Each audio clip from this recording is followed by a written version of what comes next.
Hey folks, Steve here from Number 12 Cider with Colin. We had an opportunity today to go out to visit one of our partners, Insider Orchard, up in Mora, Minnesota, and really appreciated that they let us have an opportunity to check out the apple trees, early in the, not quite fully ripe apples, just to see what they had growing.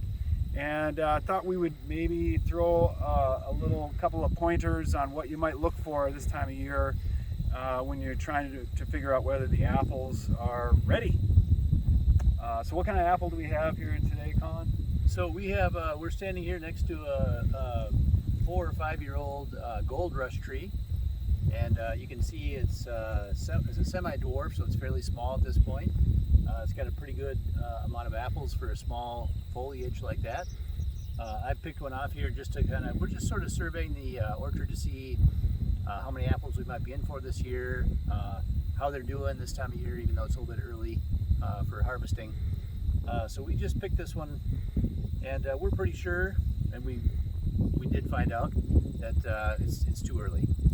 So one way you can do that is a very simple way, is just to cut the apple open, take a look at the seeds, and we see the seeds here are still very white, so we want to look for those to become brown, black, as you're used to when you're biting into an apple from the store, I guess. It's not a fail-safe way to determine, sugar levels and ripeness, but it is a kind of a easy, quick way to reference them.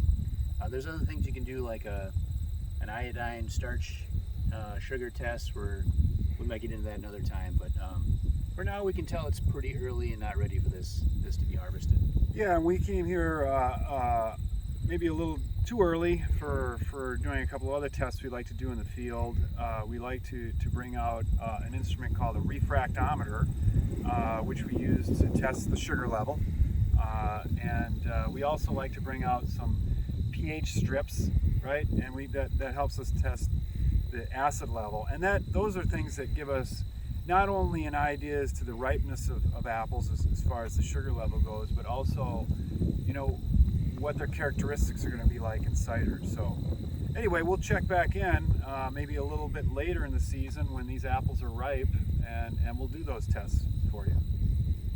Happy cider making.